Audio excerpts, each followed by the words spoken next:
Assalamualaikum warahmatullahi wabarakatuh. Selamat pagi semua. Yang terhormat kepada Bapak Amirullah selaku dosen pengampu dan teman-teman lainnya yang berbahagia. Pertama-tama marilah kita panjatkan puji syukur kepada Allah Subhanahu wa taala karena telah memberikan rahmat kesehatan dan keselamatan sehingga kita dapat berkumpul di ruang Zoom kelas ini. Adapun topik yang akan dibahas adalah tentang Ibnu Tufail. Pertama-tama perkenalkan, nama saya Firman Sibuik dan kedua rekan saya yaitu Salwa Siva Anggraini dan Rama Aditya. Selanjutnya adapun materi yang akan disampaikan yaitu ada materi tentang biografi Ibnu Tufail, ada karya-karya Ibnu Tufail dan pemikiran Ibnu Tufail. Selanjutnya penyampaian dan penyajian materi saya persilahkan untuk Rama Aditya menjelaskan tentang biografi Ibnu Tufail. Untuk Rama Aditya dipersilahkan. Biografi Ibnu Tufail.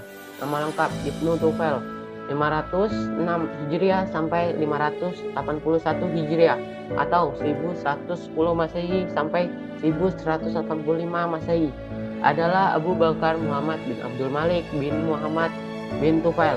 Dia merupakan pemuka besar pertama pemikiran filsufis muwahhid di Spanyol. Di Eropa, dia dikenal dengan nama Abu Bakar. Ibnu Tufail dilahirkan di Wadi Asy dekat Granada pada tahun 506 Hijriah atau 1110 Masehi. Dia merupakan murid dari Ibnu Bajjah. Selama studi, Ibnu Tufail giat mempelajari ilmu kedokteran dan filsafat di Seville dan Cordova. Dia memulai karirnya sebagai dokter praktik di Granada dan lewat ketenarannya dalam jabatan itu dia diangkat menjadi sekretaris gubernur di provinsi Granada. Kemudian pada tahun 549 Hijriah atau 1154 Masehi dia menjadi sekretaris pribadi gubernur Ceuta dan Tangrier. Putra Abdul Al-Mu'min, penguasa Muwahhidin Spanyol pertama yang merebut Maroko pada tahun 542 Hijriah atau 1147 Masehi.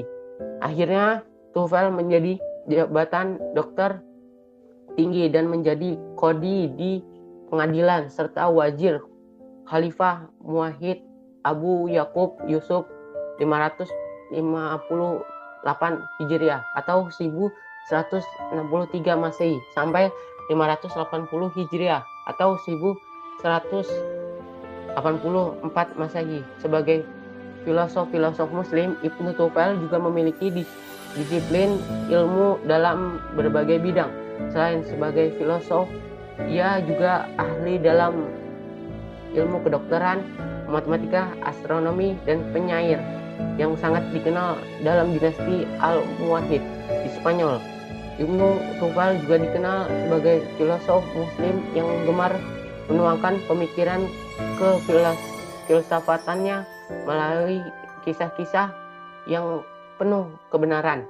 Ibnu Tufail mengembuskan napas terakhirnya di Maroko pada tahun 1185 Masehi dan dimakamkan di sana. Selanjutnya pembahasan yang kedua ada karya-karya Ibnu Tufail. Ibnu Tufail sebenarnya mempunyai banyak karya baik dalam bidang filsafat maupun bidang yang lain seperti fisika dan sastra. Hasil karya beliau antara lain Risalah fi Asrar al-Hikmah al-Masyrikiyah atau Hai Ibn Yaqzan, Rasail fi An-Nafs dan Biqa al-Maskunah wa al-Ghair al-Maskunah. Selain itu, beliau juga memiliki beberapa buku tentang kedokteran serta risalah berisi kumpulan surat menyurat yang beliau lakukan dengan Ibnu Rushd dalam berbagai persoalan filsafat. Ibnu Rushd mengatakan bahwa Ibnu Tufail mempunyai pemikiran-pemikiran cemerlang dalam ilmu falak. Namun sayangnya, semua hasil karya beliau tidak ada yang tersisa kecuali risalah Hai Ibn Yaqzan ini. Jadi semua karya filosof Ibnu Tufail tidak ada lagi yang masih tinggal di tangan kita selain Hai Ibn Yaqzan, sebuah buku yang sangat terkenal di kalangan bangsa Arab maupun bangsa-bangsa Latin seperti Eropa. Buku tersebut diterjemahkan oleh seorang orientalis Inggris bernama Pocock pada abad ke-17 Masehi. Saat ini buku tersebut telah diterjemahkan ke dalam berbagai bahasa seperti Spanyol, Prancis, Inggris, dan Jerman.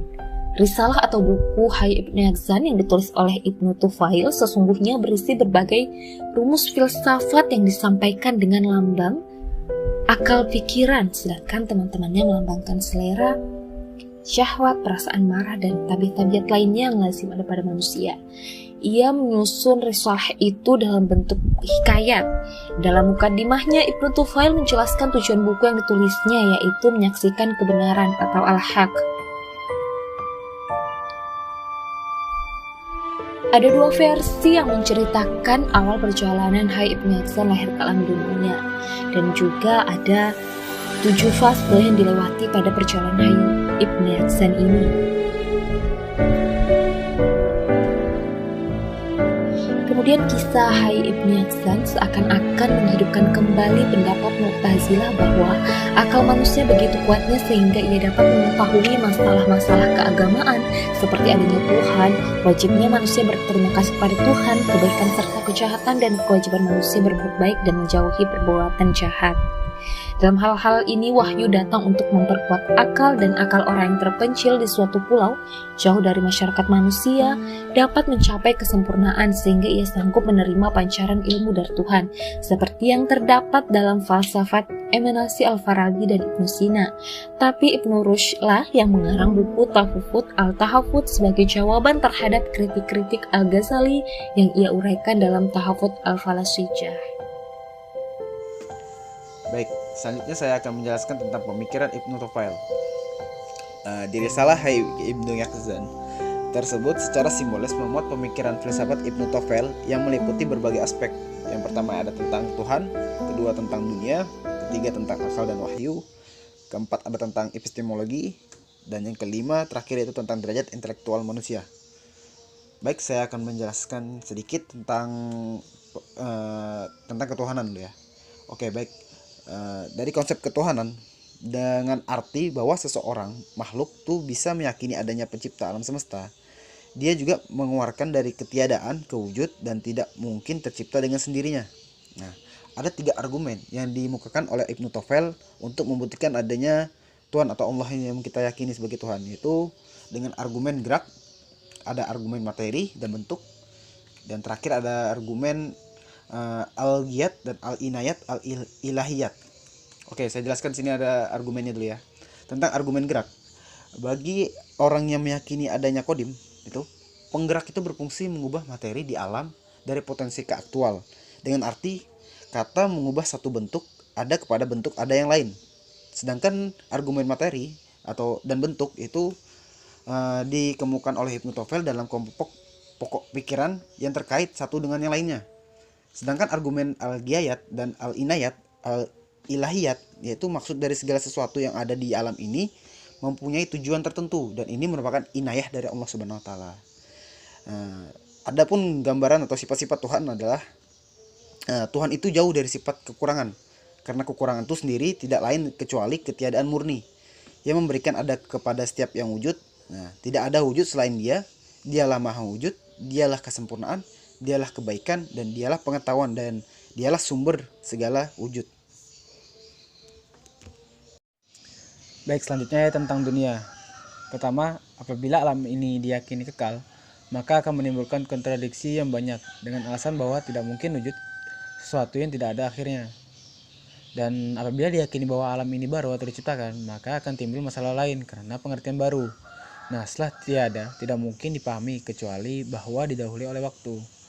Dan Ibnu Tufail itu mencontohkannya ketika seseorang menggenggam suatu benda, kemudian ia gerakkan benda tersebut, maka benda itu mesti bergerak mengikuti gerak tangan orang tersebut kan.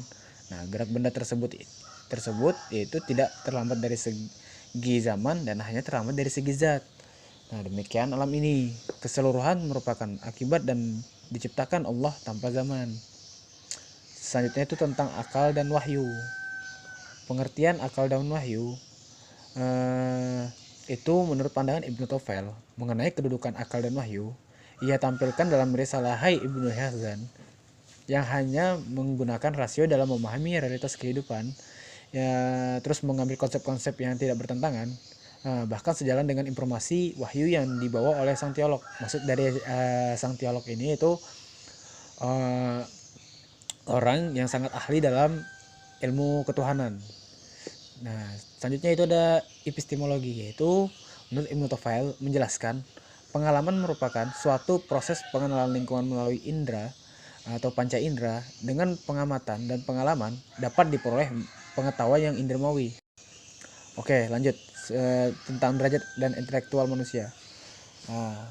Tentang derajat intelektual manusia itu mereka terbagi dalam 3 kelompok utama.